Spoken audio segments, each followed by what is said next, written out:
Hello friends, welcome to Angel maths competition. Friends, आज की video start करेंगे। Ankit Bati sir की book and Rahul Tewatia sir की बुक है। ये बहुत ही ज़बरदस्त और बेस्ट बुक है और इस बुक के क्वेश्चनों का सॉल्यूशन आपके सामने बहुत ही ज़बरदस्त और ख़तरनाक तरीके से कराया जाएगा।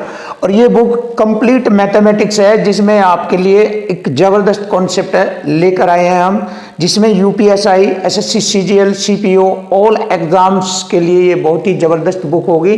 तो फ्रेंड्स, इस बुक के क्वेश्चनों का सॉल्यूशन आपके लिए हम 1 बाय 1 और चैप्टर वाइज इसके सभी क्वेश्चनों का सॉल्यूशन बहुत ही खतरनाक तरीके से आपको कराएंगे।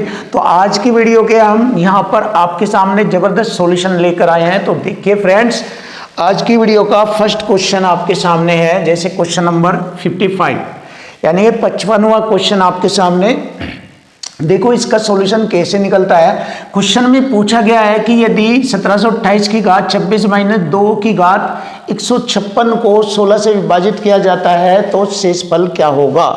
तो देखिए 16 से विभाजित करने पर शेषफल पूछा है, तो ऐसी संख्याओं को कैसे डिवाइड करते हैं। बहुत ही आसान और सिंपल तरीका है। देखिए 1728 हमें मालूम है 12 का घन होता है 1728।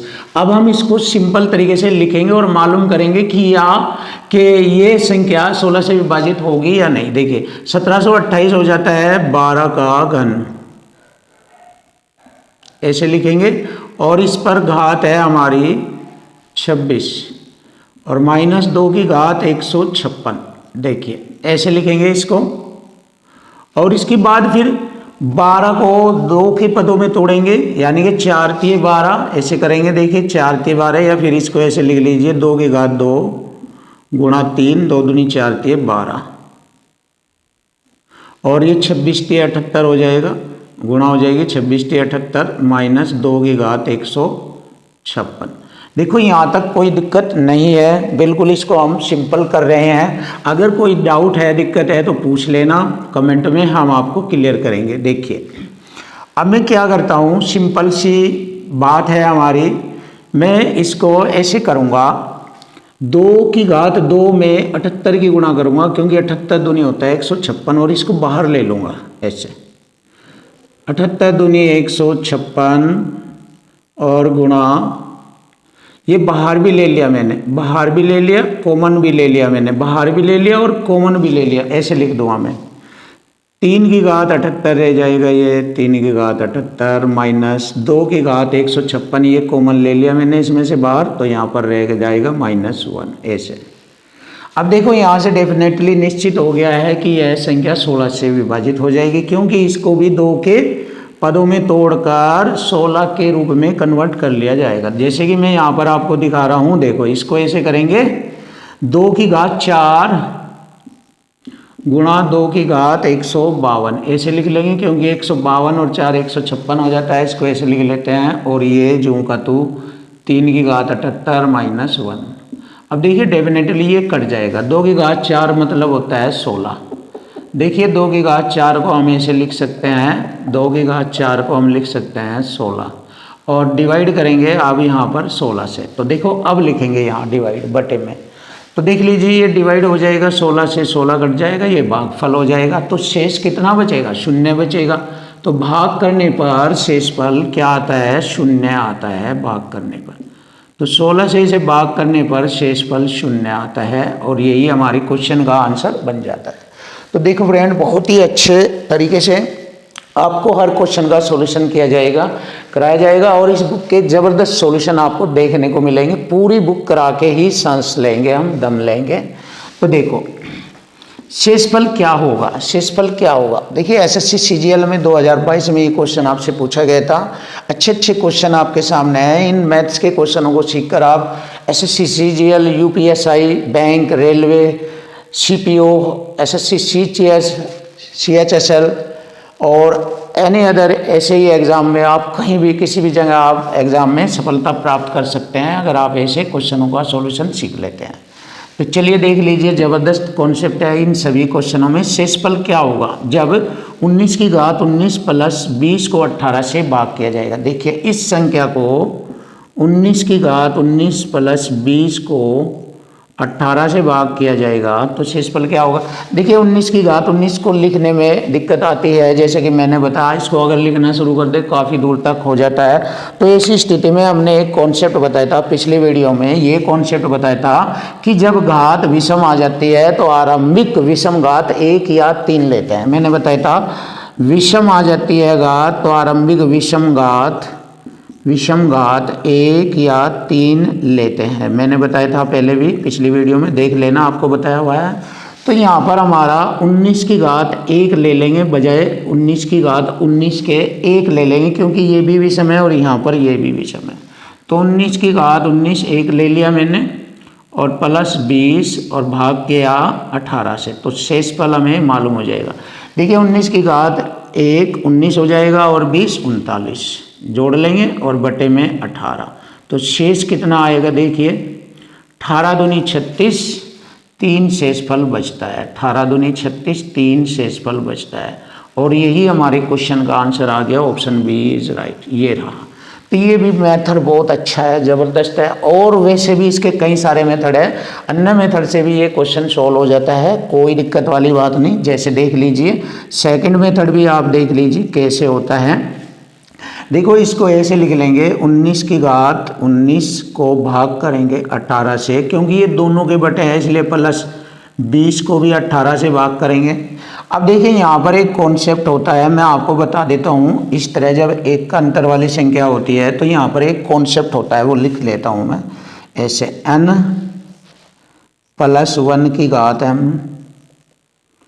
और बटे में n। ये जो संख्या यहाँ होगी वही यहाँ।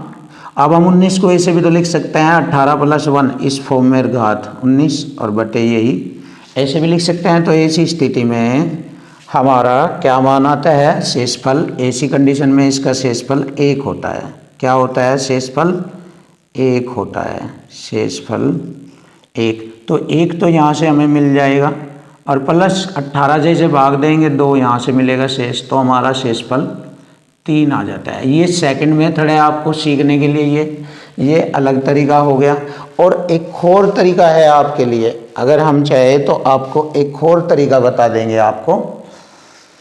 चलिए एक और तरीका सीख लीजिए आप, जब बात ही आ गई तो एक तरीका और सीख लीजिए। इसको हम ऐसे भी लिख सकते हैं 19 की घात 19 -1 1 घटाएंगे +1 और +20/18 से, तो ये घटते 18 की रेंज में आ जाता है। 18 से ये कट जाएगा तो 18 3 20 और 1 21 हो जाएगा जोड़ने पर, और बटे में फिर इसे 18 से ही भाग दे देंगे। 18 का 18 3 से फिर बच जाता है। तो ये देख लीजिए फ्रेंड, 3 मेथड मैंने आपको बता दिए। इसके और भी मेथड है बट आप इतने ही कर लीजिए, बहुत अच्छा तरीका है आपके लिए, ये ज़बरदस्त सॉल्यूशन आप ऐसे कर सकते हैं इनको।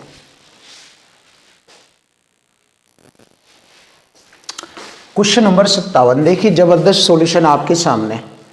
ये क्वेश्चन आपके सामने बहुत ही सुंदर तरीके से कराया जाएगा और इसमें हम आपको 2 मेथड सिखाएंगे। तो दोनों मेथड आपको सीखने हैं और इसमें एक्सपर्ट बनना है। बहुत इजी होता है मैथ डिफ़िकल्ट नहीं है। अगर आपको डिफ़िकल्ट लगे तो आप हमें बताना, बिल्कुल इजी करेंगे हम आपके लिए पूरा मैथ, पूरा हर एक क्वेश्चन आपके लिए आसान करेंगे। देखिए जैसे कि क्वेश्चन में कहा है, यदि किसी संख्या को 8 से विभाजित किया जाए। देखो अगर हम किसी संख्या को 8 से विभाजित करते हैं तो शेषफल 3 प्राप्त होता है। अब शेषफल 3 कैसे प्राप्त होगा, डायरेक्ट उसने शेषफल बताया तो भागफल नहीं बताया उसने, तो भागफल लिख लेंगे 1 और जमा शेषफल लिख लेते हैं 3। ये तरीका है इसका। एक तरीका तो ये करेंगे हम, कई सारे तरीके बताऊंगा आपको, देखना सीख लेना, आप एक्सपर्ट हो जाएंगे आप इस काम में। 8 ही कम 8 और 3 जोड़ेंगे 11। देखिए शेषफल को जोड़ लेते हैं। देखो भाजक गुणा भागफल, भाजक ये हो गया, भागफल ये हो गया, और शेष 3 जोड़ेंगे 8 ही कम 8, ये हमारा भागफल हो गया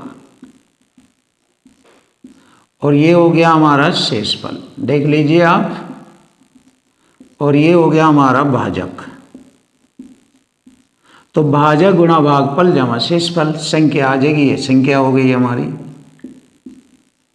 लीजिए आपको पूरा कंप्लीट बात बता दी, पूरी कंप्लीट थॉट्स बता दिया आपको। तो वह संख्या आ जाएगी हमारी ये वाली। 8 एकम 8 और 3 जोड़ेंगे 11, ये आ गई 11। अब देखो 11 आ गई। अब उसी संख्या को अगर 2 से विभाजित किया जाए तो शेषफल कितना है। अब इसी को अगर मैं 2 से इसको विभाजित करूं इसे, तो 2 पंजे 10, शेष कितना बचेगा 1, तो शेषफल आ जाएगा 1, ये आ गया। तो हमें यहाँ मालूम हो गया कि वह संख्या 11 है, और जब उसे 2 से विभाजित करेंगे तो शेषफल 1 बचता है। तो ये हमारे क्वेश्चन का आंसर आ गया। देखिए एक तरीका तो ये है आपके लिए, ये वाला एक तरीका ये है। दूसरा तरीका हम आपके सामने इस प्रकार एक और मेथड बताते हैं, बहुत ही अच्छा और प्यारा तरीका आपके लिए, जिससे कि आपका मैथ बहुत ही ज़बरदस्त और ख़तरनाक हो जाए। और ये गारंटी हमारी है कि हम आपका मैथ बहुत ही ज़बरदस्त करा कर रहेंगे, और इस बुक के सभी क्वेश्चनों का सॉल्यूशन हम आपके सामने ज़बरदस्त देकर रहेंगे, और आपका मैथ गारंटी देते हैं, आपका मैथ नंबर 1 बनाएंगे बहुत आसान तरीके से। अभी तो हमने इसको शुरुआत किया है, अभी धीरे धीरे जैसे आगे बढ़ते जाएंगे चैप्टरों में, आपके लिए मैथ बिल्कुल आसान होता चल जाएगा, क्योंकि आगे लैंग्वेज स्टैंडर्ड होती चल जाएगी, और जितना लैंग्वेज स्टैंडर्ड होगी उतना ही हमारा मैथ का जो ये कॉन्सेप्ट है बिल्कुल क्वेश्चनों को आसान कर देगा। तो फ्रेंड्स बहुत ही अच्छे अच्छे सॉल्यूशन आपके सामने आएंगे। इस बुक को कंप्लीट सीखना आप भी, और आप मैथ में फिर नंबर 1 हो जाएंगे। कोई भी आपको रोक नहीं सकेगा, गारंटी है। अगर आपको रोक दे तो हमारे पास आ जाना, ठीक है। देखिए अब आप देखिए, ये एक और तरीका मैं आपको एक और मेथड बताता हूं। देखो जब इस प्रकार का क्वेश्चन आता है, उसके लिए मैं आपको ट्रिक भी बता देता हूँ, ट्रिक भी सीख लीजिए आप, ट्रिक भी बता देता हूँ। जब इस प्रकार के क्वेश्चन आए कि एक संख्या को, यानी किसी संख्या को 8 से विभाजित किया जाता है तो शेष 3 प्राप्त होता है, यानी कुछ भी शेष आएगा और यहाँ कोई भी संख्या भाजक संख्या रहेगी, तो अदर अन्य अन्य क्वेश्चन आपके सामने इस तरह प्रिंट होकर आ सकते हैं। उन सभी क्वेश्चनों को करने का ये तरीका आपके लिए है, और इस तरीके से भी आप उन सभी क्वेश्चनों को कर सकते हैं। ये एक तरह का एक ज़बरदस्त क्वेश्चन आते हैं, ऐसे क्वेश्चन पूछे जाते हैं एग्जाम में। तो शेष 3 प्राप्त होता है, उसी संख्या को 2 से विभाजित करें। अब देखिए 2 इस शेषफल से छोटा है, 2 इस शेषफल से छोटा है, और ये जो शेष है उस संख्या का बचा हुआ अंश है, हिस्सा है। तो और ये बड़ा है शेष इस संख्या से, भाजक संख्या से, तो हम इस भाजक संख्या से इस शेष को भाग कर देते हैं। जब ये स्थिति आती है कि शेष भाजक संख्या से बड़ा होता है, देखो इस भाजक संख्या से ये शेष बड़ा होता है, तो शेष को इस भाजक संख्या से भाग कर देते हैं। देखिए तो हमारा शेषफल आ जाएगा। ये टेक्निक है, तो आप ये टेक्निक यूज कर लीजिए। 3 एकम 3, एक बार कटा ये, और शेष कितना बच गया हमारा 1, तो शेषफल आ गया 1। तो देखिए फ्रेंड, आप ऐसे भी क्वेश्चनों का सॉल्यूशन कर सकते हो, बिल्कुल इजी है। मतलब आप डायरेक्ट देखकर ही क्वेश्चन का आंसर बता सकते हैं। तो बहुत ही ज़बरदस्त सॉल्यूशन आपके सामने हम लेकर आएंगे हर क्वेश्चन का। तो नेक्स्ट क्वेश्चन देख लेते हैं, क्या सॉल्यूशन बनता है इस क्वेश्चन का, ये भी जान लेंगे। देखिए बहुत ही ज़बरदस्त सॉल्यूशन। अगर आप मैथ को लैंग्वेज से देखेंगे तो ये बहुत आसान है, तो आप लैंग्वेज से देखो और माइंड का यूज कीजिए आप इसमें हमेशा। अगर आपको मैथ में महारत हासिल करनी है, मैथ में अपना सिलेक्शन लेना है, आगे बढ़ना है, हर किसी से आगे आना है, तो माइंड का यूज करें और उसके साथ साथ लैंग्वेज को देखो। यहीं से ही हर क्वेश्चन का सॉल्यूशन आसान हो जाता है। मैं हमेशा ऐसे ही करता हूँ, क्वेश्चन की लैंग्वेज में से ही क्वेश्चन को इजी बना देता हूँ। यही मैं आपको सिखाता हूँ हर रोज़। तो आप सीखिए इसमें और दमदार बनिए इसमें। देखिए यदि एक धनात्मक पूर्णांक कोई संख्या है, उसको n का है, n को 7 से विभाजित किया जाता है। देखो जब मैं n को 7 से विभाजित करूँगा तो 7 से कटने वाली संख्या कौन कौन सी हो सकती है। 7 से कटने वाली, यहाँ पर 7 के फैक्टर वाली संख्या होगी, 7 हो जाएगी, 14 हो जाएगी, 21 हो जाएगी, है ना, 7 हो सकती है। देखिए यहाँ पर कटने वाली संख्या कौन कौन सी होगी, n का मान 7, 14, 21 और 28, इस तरह कोई भी संख्या हो सकती है ऐसा, क्योंकि इसने कहा जब धनात्मक पूर्णांक n को 7 से विभाजित किया जाता है तो शेषफल 3 प्राप्त होता है। इसका मतलब ये संख्या 7 से पूरी नहीं कटेगी। अगर पूरी कट जाती तो 7, 14, 21, 28 कुछ भी नंबर हो सकता था।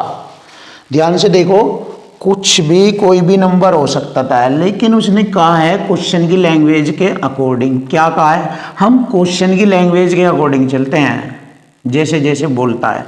मैथ के क्वेश्चन उसी तरह आसान हो जाते हैं।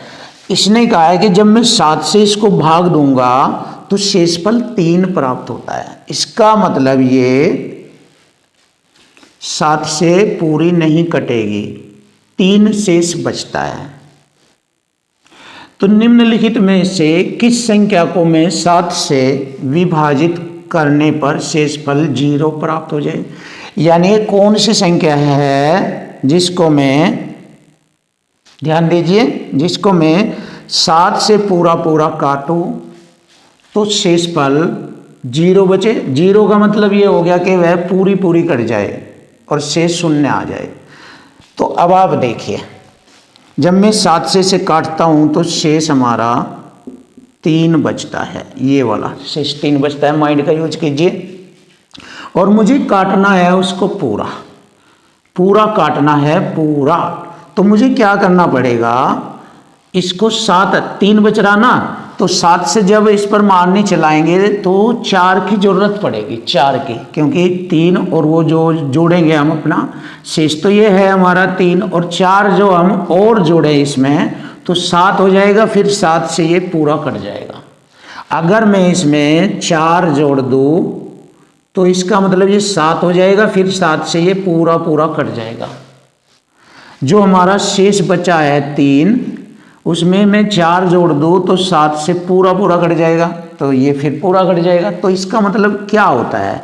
इसका मतलब ये होता है हम उसी संख्या में अगर 4 जोड़ दे, क्योंकि यहाँ पर मैंने इसको इसलिए जोड़कर दिखाया है क्योंकि यहाँ पर 7 से ये कटता हुआ दिखाया है मैंने आपको कि 7 से ये फिर पूरा कट जाएगा, इसलिए मैंने समझाया।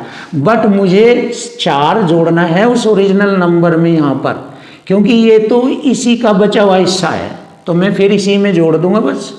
अगर मैं 4 इसी में जोड़ दूं तो फिर वह पूरा पूरा कट जाएगा 7 से। तो अब ये 7 से पूरा पूरा कट जाएगा। तो हमने कहा है वह निम्न में से किस संख्या को मैं 7 से विभाजित करूं, तो मैं इस संख्या को 7 से विभाजित करूंगा। तो ये है वो मेरे क्वेश्चन का आंसर। देखिए n+4। तो देखिए अगर आप माइंड से पढ़े तो कुछ भी नहीं है, बहुत आसान है। यही हमारे क्वेश्चन का आंसर बन जाता है n+4।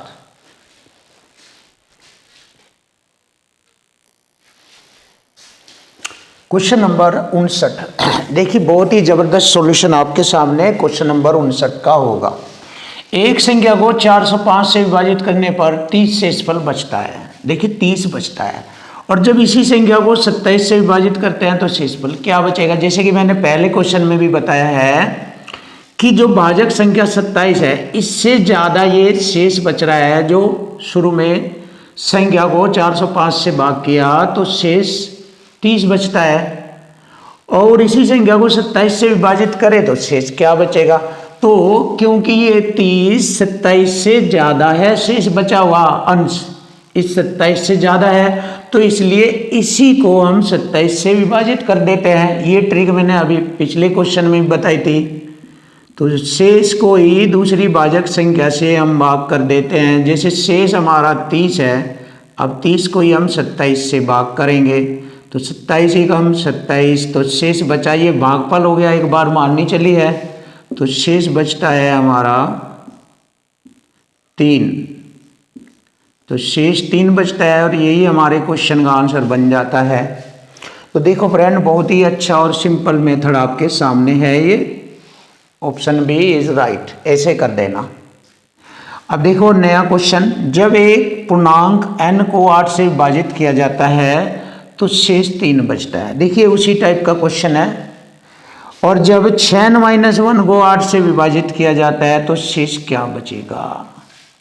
देखिए जैसे मैंने इसी को संख्या मान लिया था, इसी को, 30 से भाग दे दिया, यही संख्या मान लिया था। इसी प्रकार में शेष कोई संख्या मान लो n है, इसके लिए माना जाएगा, इसके लिए नहीं।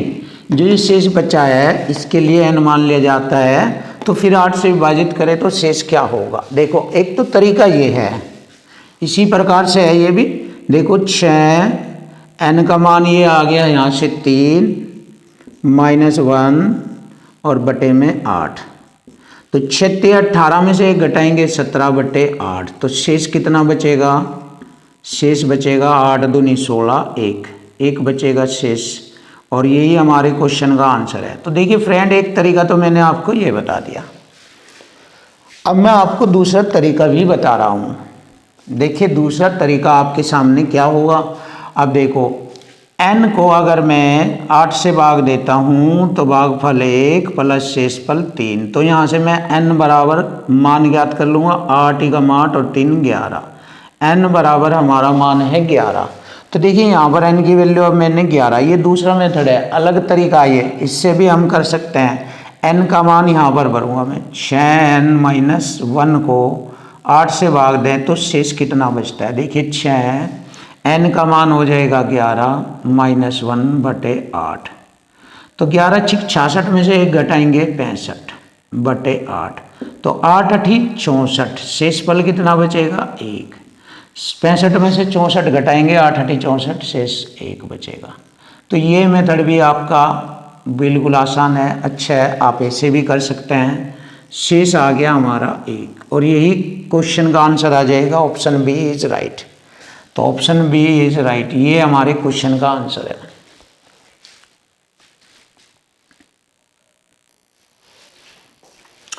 क्वेश्चन नंबर 61, देखिए बहुत ही ज़बरदस्त और डिफिकल्ट क्वेश्चन है ये, और इसको सिंपल मेथड से करेंगे क्योंकि तभी ये क्वेश्चन सोल्व हो पाएगा। क्योंकि इसमें 3 कंडीशन दी है। देखिए पहली कंडीशन ये है, उसके बाद दूसरी कंडीशन ये है, और तीसरी ये शेष 7 व 0 भी छोड़ता है, यानी कि बचाता है। तो ए व बी का मान बताना है। तो मतलब डिफिकल्ट क्वेश्चन है, तो इसको आसान तरीके से करेंगे।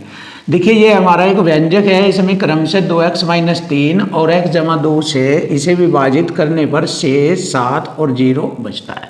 अगर मैं इससे विभाजित करता हूँ तो यहाँ पर मेरा मान बनता है x = 3/2 हो जाता है। ये x = 3/2। अब आप कहेंगे कैसे हो जाता है ये, तो देख लीजिए। 2x - 3 = 0 के करेंगे, 2x बराबर इधर जाकर 3 और ये बटे में 2, ऐसे हो जाता है x = 3/2। तो मैं यहाँ पर इसका x की वैल्यू लिख लूँगा मैं, अब इसको x = 3/2 ऐसे, और यहाँ पर लिख लूँगा x = -2 इसी प्रकार। तो देखिए मैंने x = 3/2, x = -2 सेट किया है। अब पहले मैं इसको इसमें पुट करूँगा, और इसमें x = 3/2 रखने के बाद शेष 7 बचता है। फिर इसको रखूँगा इसमें, फिर शेष 0 बचता है। तो इस प्रकार हम a और b का मान ज्ञात करेंगे। तो देखो फ्रेंड्स, मैं रखना शुरू करता हूँ पहली कंडीशन में 2 डायरेक्ट रखूँगा। देखो 3/2 का घन करूँगा, 3 का घन 27, 2 का घन 8, 27/8। ध्यान से देखो, थोड़ा बड़ा मैटर है, स्टैंडर्ड है, थोड़ा समझना। x² है तो इसका स्क्वायर करूँगा, क्योंकि x का स्क्वायर है, 3 का वर्ग 9, 2 का 4, 9/4 ऐसे, प्लस x का मान 3b/2, यहाँ पर 3b/2, और बराबर इधर ले जाऊँगा 2, और शेष 7 भी बचा था तो उधर ही रखूँगा शेष 7। इसको ऐसे लिख लूँगा। देखो आप एक बार ध्यान से देख लीजिए, -2 बराबर शेष 7 बचा था, ये कहा, तो मैं इसको ऐसे ले जाऊँगा इधर, तो 9 हो जाएगा, 7 और 2 9। देखो ऐसे किया मैंने यहाँ तक। अब देखो मैं इसको थोड़ा छोटा करता हूँ, 2 × 8। अब यहाँ पर 4 एलसीएम ले लेता हूँ, और 4 की गुणा मैं यहाँ कर दूँगा।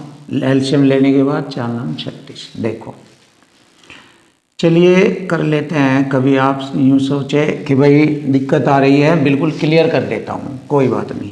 4 एलसीएम ले लेते हैं। 4 से 4 27 प्लस 4 से 4 9a प्लस 2 दूनी 4 2 3 6 b बराबर 9। तो 4 9 36, 36 में से 27 इधर घटाएंगे, देखिए 36 में से 9 बच जाएगा, क्योंकि 36 में से 27 घटाएंगे इधर जाकर, तो क्या आएगा 9a प्लस 6b बराबर 9 चौक 36। 36 में से 27 घटाएंगे 9 बचता है। तो देखिए यहाँ पर हमारा 9 बच जाता है। अब हम इसको और छोटा कर सकते हैं, पर आप इसको इतना ही रख लीजिए, कोई बात नहीं। ये रहा। तो यहाँ तक हमारी पहली कंडीशन आई है। अब इसके बाद हम सेकंड कंडीशन देखते हैं क्या बनता है। सेकंड कंडीशन ये बनेगी हमारा, ये x बराबर -2 भरेंगे, इसमें -2 का घन -8 दूनी 16, माइनस का 16 हो जाएगा, प्लस -2 का वर्ग 4 हो जाएगा, प्लस 4a और -2b, -2 बराबर 0 बचता है, शेष 0 है। अब इसको 2 को उधर ही ले जाएंगे, प्लस का हो जाएगा 2 ऐसे, तो ये प्लस का 2 हो जाएगा। अब इसको हम +2 है तो ये माइनस का 16 भी इधर ही ले जाएंगे, तो इसको ऐसे लिख देंगे, माइनस का 16 भी इधर ही ले जाएंगे, इसको फिर ऐसे लिख देंगे। तो देखिए इसको 16 में 2 जोड़ेंगे 18 हो जाएगा। अब देखो ये कंडीशन बन गई हमारी, सिंपल तरीके से ये वाली कंडीशन बन गई। 4a - 2b बराबर 18, तो 4a - 2b बराबर 18। और इसको और छोटा कर लेते हैं, देखिए, या फिर इसको ऐसे ही रखने दो, कोई बात नहीं। जैसे यहाँ 6b है, इसको 6b करने के लिए 2 से गुणा और 3 से गुणा करूँगा इसमें, इधर 3 चौक 12a - 6b बराबर 18 3 54। ये कंडीशन 2 हो गई। अब इसके नीचे ये फर्स्ट कंडीशन लिख लेते हैं, 9a प्लस 6b बराबर 9। अब देखिए इसको जोड़ने पर ये कट जाएगा, 9 और 12 कितना हो गया, 21a बराबर 63। जोड़ लेंगे ना, 21 3 63, 3 आ गया a का मान। देखिए a का मान 3 आ गया। जब a बराबर 3 आ गया तो मुझे मालूम हो रहा है a बराबर प्लस का 3 है, इस ऑप्शन में है, इस ऑप्शन में है a बराबर 3, तो b बराबर माइनस का भी 3 हो जाएगा। तो यही हमारे क्वेश्चन का आंसर आ गया।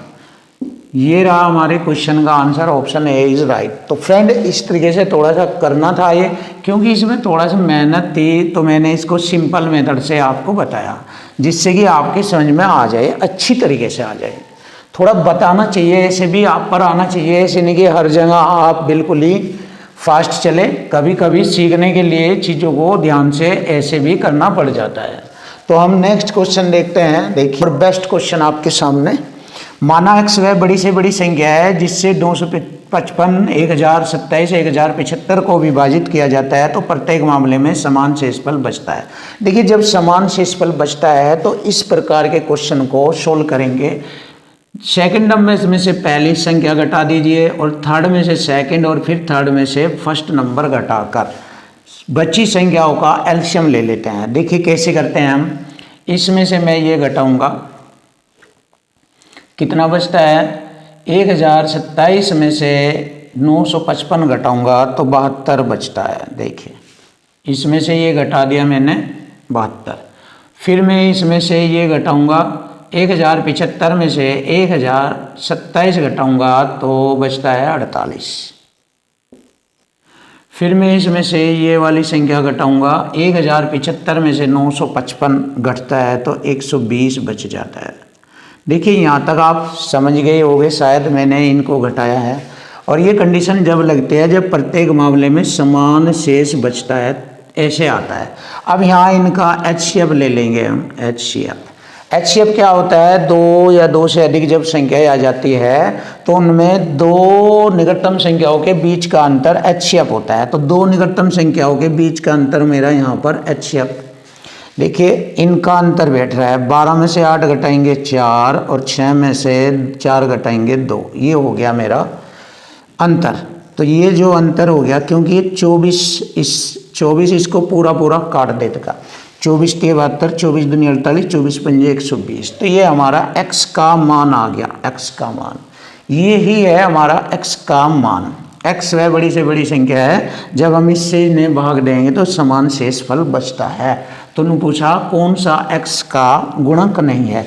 x का गुणक वो नहीं है जो x के मान 24 को डिवाइड ना करें। अब देखिए 24 को कौन नहीं डिवाइड कर रहा, 6 भी कर रहा है इसको डिवाइड, ये तो ये भी है। 16 नहीं करता, देखिए 16 इसको डिवाइड नहीं कर रहा है, तो इसको 16 डिवाइड नहीं कर रहा, नॉट डिवाइड, ऐसे लिख लीजिए। 24 को 16 भाग नहीं करता, इससे भाग नहीं हो रहा 16 से 24, जबकि 24 जो है 6 से भी कट जाएगा, 6 चौक 24, 4 छक 24, 8 3 24, सभी से कट जाएगा। देखिए 6 से 24 कट जाएगा, ऐसे 6 चौक 24, और 4 से भी कट जाएगा 24, 4 छक 24, और 24 कट जाएगा हमारा 8 से भी, 8 3 24, लेकिन इससे नहीं कट रहा। तो हमारे क्वेश्चन का आंसर आ गया 16। जो x का गुणक नहीं है वह है 16, ऑप्शन बी इज राइट। तो देखिए जो x का गुणक नहीं है वह है 16।